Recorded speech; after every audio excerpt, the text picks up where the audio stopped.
사랑하는 여러분, 우리들 주변에는요, 결혼하지 않고 혼자 살아가겠다는 사람들이 참 많습니다. 여러분도 그런 분들 중에 한 사람일 수 있죠. 더불어 사는 인생보다는 나홀로 사는 인생을 더 선호하는 경향이 많아지고 있습니다. 나홀로 산다라고 하는 텔레비전 프로그램의 영향이라고 이야기할 수 없고요. 아무튼 요즘에는 많은 사람들이 연예인들이 혼자 살아가는 모습들을 보면서 좋아하고 동경하고 멋지게 보이는 사람들 앞에서 자유가 보장된 삶들 앞에서 많은 사람들이 그것들을 갈망하는 모습을 보게 됩니다. 사랑하는 여러분, 먹고 사는 것이 중요한 이 사회에 지금 이 비혼, 싱글 이런 문제들은 더 이상 숨길 그런 문제들은 아닙니다. 가족이 생기면 분명하게 책임져야 할 것들이 더 많아지기에 독신에 대한 선호가 높아집니다.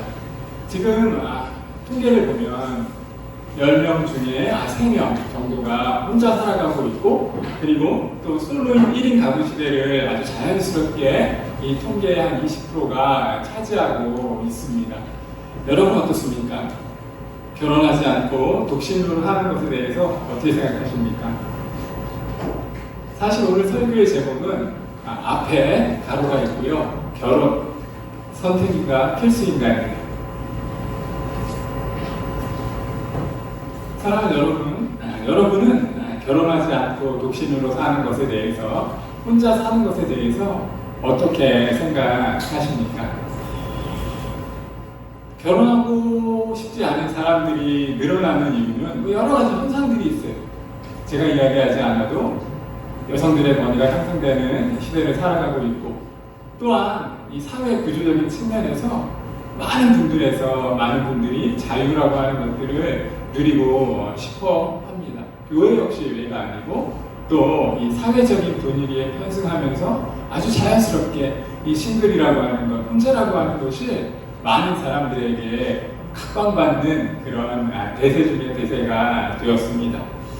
사랑하는 여러분, 많은 사람들이 더불어의 삶을 포기하고 나 혼자만의 삶을 추구하길 원하는 시대 속에서 여러분의 가치관은 과연 어떤 것입니까? 여러분은 독신에 대해서 어떻게 생각하십니까? 연애를 하고 싶지만 결혼하고 싶지 않죠? 여러분, 제가 한번 생각을 해봤어요. 왜 사람들이 더불어의 삶을 포기하고 나 홀로의 삶을 즐길까? 여러 가지 이유가 있겠지만 그 중에 대표적인 것들을 들면 이런 거죠. 인생은 짧고 만나야 할 사람은 많은데 어떻게 한 사람으로만 평생을 살아갈 수 있느냐? 그리고 간섭을 받지 않고 혼자 사는 것이 얼마나 아름다운가? 또 혼자 사는 것이 이렇게 당당하고 편한데 왜 결혼이라고 하는 것을 통해서 남편, 아내, 아이의 이 등살에 못 이겨서 삶을 살아가야 하는가? 또 시어머니와의 그 갈등을 겪으면서 왜 나의 젊음을 바쳐야 하는가? 라는 생각들 여러 가지가 있을 것입니다. 내 발전을 위해서 어학 공부도 해야 하고 또 적당한 스펙도 가져야 하는데 결혼이라고 하는 굴레 속에서 나의 젊음을, 나의 인생을 송두리째 빼앗길 수 있느냐라고 생각할 수 있습니다. 아이를 낳고 키우는 것 쉽지 않은 사회 현상이고, 아이를 낳고 키운다라고 하는 것이 상대적인 의미에서 너무나 많은 박탈감을 가져오는 것으로 보입니다. 여러분이 생각하는 여러 가지 결혼에 대해 부정적인 생각하는 그 현상들을 아마 제가 하나하나 조목조목 이야기했을 것이라고 생각을 하는데요. 여러분, 다시 한번 묻습니다. 여러분은 혼자 살아가는 것 어떻게 생각하십니까? 우리의 가정이 건강하지 못한 가정에서 지금까지 삶을 살아갔다면 아마 그분들의 대부분은 결혼하고 싶지 않은 의견을 가지고 있을 거예요. 저는 이 결혼에 대해서 우리 청년들이 가지고 있는 생각들, 그리고 또 우리 교회 역시, 우리 교회 청년 역시 예외가 아닐 거라고 하는 이 사회 현상들 앞에서 곰곰이 생각해 보면서 이런 결론을 내렸습니다. 뭐냐 하면 왜 차라리 혼자 살기 살길 원하느냐라고 하는 질문에 대한 저의 대답은 한마디로 좀 더 편하게 살고 싶고 매임을 당하지 않기 때문이라고 하는 그 결론을 내렸어요. 어렵게 이야기하는 게 아니라 독신으로 사는 것 자체가 분명히 죄가 아닙니다. 그럼에도 불구하고 바울도 결혼하지 않았고 독신으로 살아갔습니다. 문제는 왜 결혼도 하지 않고 독신으로 인생을 살아가려고 하느냐라고 하는 질문 앞에 그 대답은 좀 더 편하게 살기 위한 이기적인 인간 안의 욕망이 깔려 있다는 거예요. 제 말에 제 말에 여러분 반대 의견 가실 수 있는 분 있습니까? 좀 더 편하게 살고자 하는 여러분의 욕망이 결혼이라고 하는 것을 두려움으로 또한 나의 삶을 내가 삶에 느끼는 이 자유함을 누리고 싶지 않다라고 하는 그 이기적인 욕망이 혹시 여러분들 안에 깔려있지는 않습니까? 저는 여러분들 다 고치고 싶은 마음도 없고 아시다시피 편하게 그리고 또 같은 세대를 지금 살아가면서 이 시대 안에서 우리 안의 문제, 크리스찬들이 과연 이 결혼이라고 하는 것들을 어떻게 생각해야 하는지, 어떤 가치관들을 가져야 하는지에 대해서 이야기하고 싶은 것입니다. 말씀드린 것처럼 여러분 독신으로 사는 것 자체는 절대 죄가 아닙니다. 그리고 독신의 은사가 있는 분들이 분명히 있습니다. 바울도 결혼하지 않았다고 말씀드렸고, 그런데 문제가 되는 것은 왜 더불어의 인생을 그렇게 쉽게 포기하느냐? 라고 하는 질문에 대한 저의 대답은 바로 인간 안에 있는 이 욕망, 또 자유를 포기하고 싶지 않은 그런 우리 안에 있는 욕심의 이 쇳덩어리의 모습이 우리 안에 깔려있기 때문이다라고 말씀을 드리고 싶은 거예요. 독신을 고집하며 나홀로의 삶을 살기를 원하는 동기가 무엇이냐라고 하는 질문 앞에 여러분이 바르게 대답할 수 있어야 한다는 것입니다.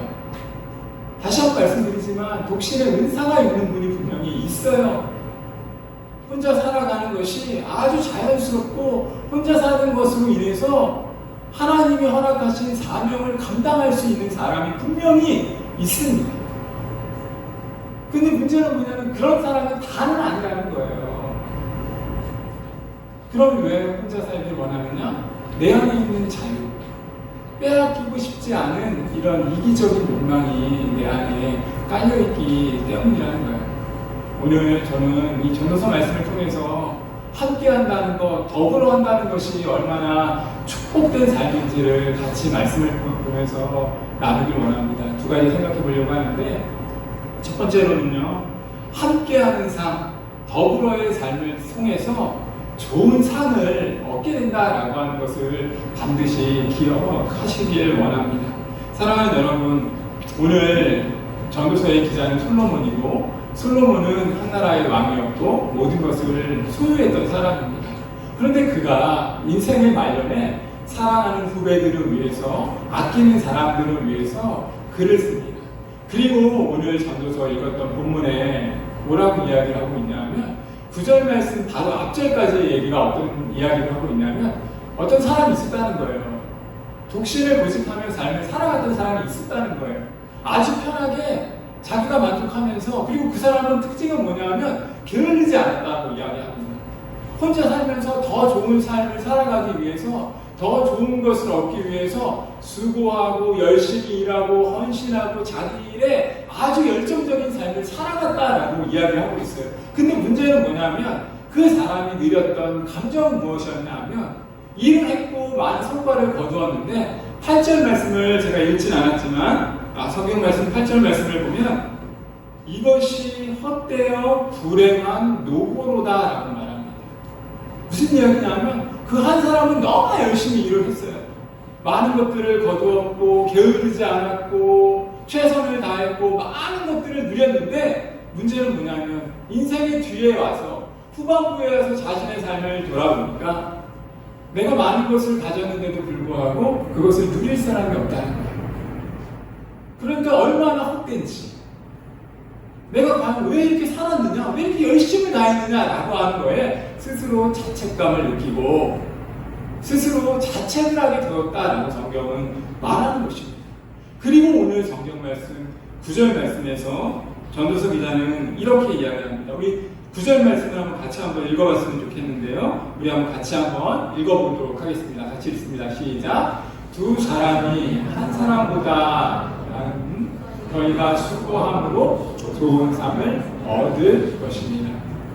말씀드렸죠?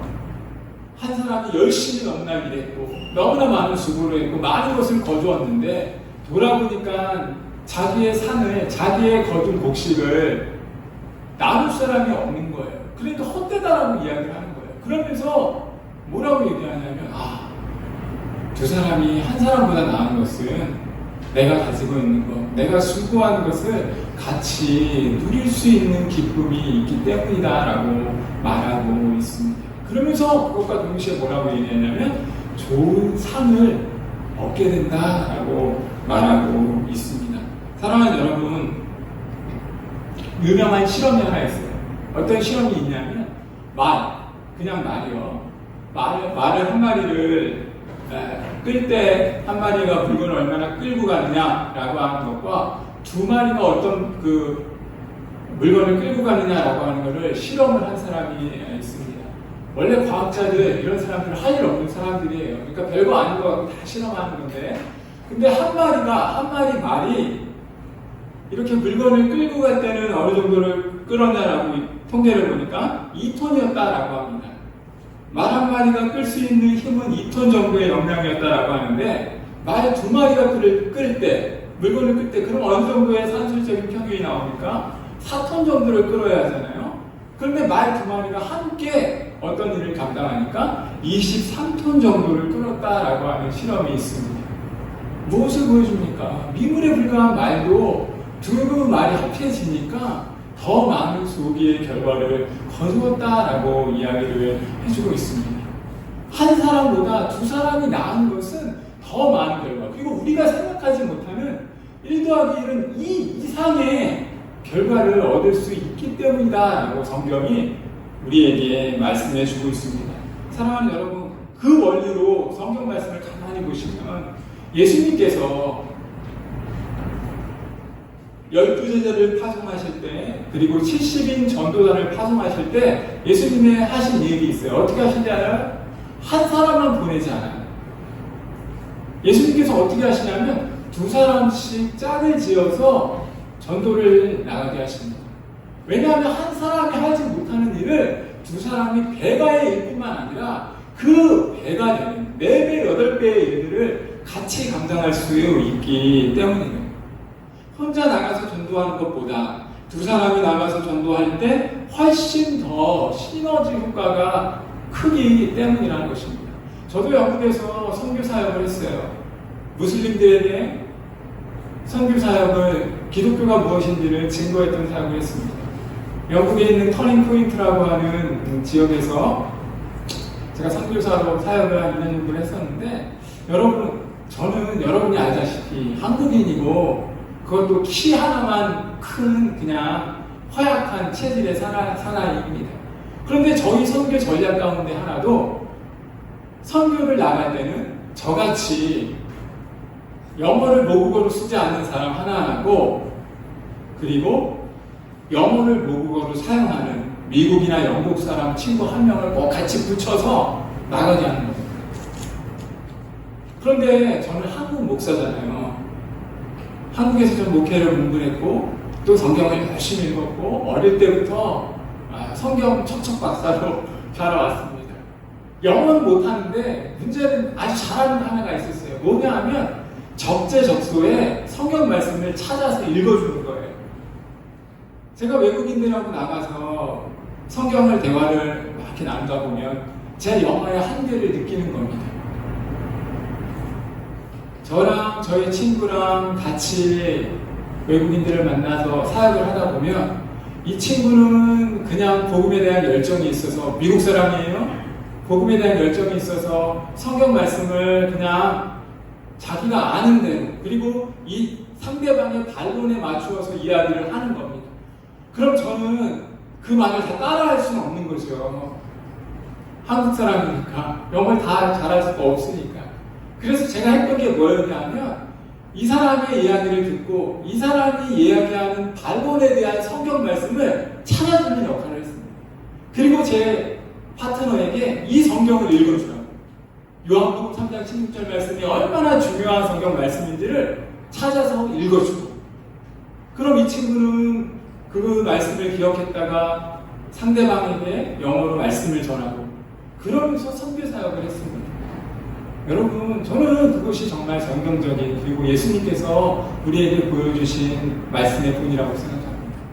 여러분, 두 사람이 한 사람보다 나은 것은 우리가 생각하는 그 통계학적인 단순한 2배의 시너지 효과가 아니라 정말 우리가 상상할 수 없는 좋은 것, 배가 또 8배가 되는 역사가 일어나기 때문이다라고 성경은 우리에게 말씀해 주고 있습니다. 사랑하는 여러분, 기도의 힘을 믿으시나요? 혼자보다 둘이 낫다라고 하는 그 사실을 믿으시나요? 오늘 전도서 기자는 많은 것을 본 사람이었고 많은 것을 누렸던 사람입니다. 그런데 그런 그가 무엇이라고 이야기하냐 하면 두 사람이 한 사람보다 나은 것은 정말 좋은 것들, 좋은 상을 우리가 생각할 수 있는 그 수치 넘어서 얻을 수 있기 때문이다라고 말씀하고 있습니다. 소원하기는 믿음의 공동체와 함께 우리 연수자매가 기도한 것처럼 참 어려운 때잖아요. 그럼에도 불구하고 함께함을 통해서 공동체의 지체의식을 통해서 더 많은 풍성한 하나님의 위로가 저와 여러분 가운데 함께하기를 주님의 이름으로 소원하고 축복합니다. 두 번째로 말씀드리고 싶은 것은 더불어의 삶이라고 하는 것은 따뜻함을 배가시킨다라고 하는 사실을 기억하십시오. 공감할 수 있는 능력이 더해진다는 거예요. 오늘 성경 말씀을 가만히 보시면 10절 말씀에 성경 기자는, 전도서는 이렇게 이야기하고 있습니다. 10절 말씀에 무엇이라고 이야기하냐면 혹시 그들이 넘어지면 하나가 그 동물을 붙들어 일으키려니와 홀로 있어 넘어지고 붙들어 일으킬 자가 없는 자에게는 화가 있으리라. 두 사람이 함께 누우면 따뜻하거니와 한 사람이면 더 어찌 따뜻하라고 말씀하고 있습니다. 이 말씀을 알아야, 기억하기 위해서 이스라엘 상황을 알아야 합니다. 이스라엘은 어떤 곳이냐면 팔레스틴이라고 하는 지역은 해가 있을 때는 엄청 더워요.